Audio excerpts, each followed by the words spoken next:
बारामूला के बाजारों में सब्जियों और जरूरी सामानों के दाम हैं कि आसमान छूते नजर आ रहे हैं और बढ़ती कीमतों से सबसे ज्यादा मुश्किलें आम आदमी की ही बढ़ गई हैं। सब्जी विक्रेताओं का कहना है कि उन्हें बाजार से अधिक कीमत पर सब्जियां मिलती हैं। उनका कहना है कि ज्यादातर सब्जियां दूसरे राज्यों से आयात की जाती हैं। खराब मौसम के कारण राष्ट्रीय राजमार्ग का बंद होना भी कीमतों में बढ़ोतरी की एक वजह बन गया है। लोगों ने अधिकारियों से आवश्यक वस्तुओं की कीमतों में वृद्धि को रोकने की मांग की ताकि लोगों को राहत मिल सके।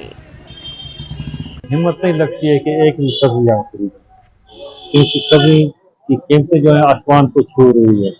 इतनी इतनी जबरदस्त कीमतें आज तक हमें अदा नहीं की है सब्जी।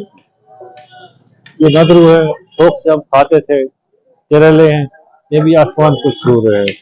अब क्या करें, हम थक गए कह कह कर भी। हुकूमत आज और कल कह रही है कि हम इजाफा कर दें, जो हुआ है उसको कम करेंगे, कटौती करेंगे, हम कीमतें गिरा करेंगे, लेकिन कुछ नहीं हो रहा है। मेरे बेचारे गरीब लोग चाहे जितने भी सब्जी, प्याज, टमाटर आसमान को छू रहे हैं।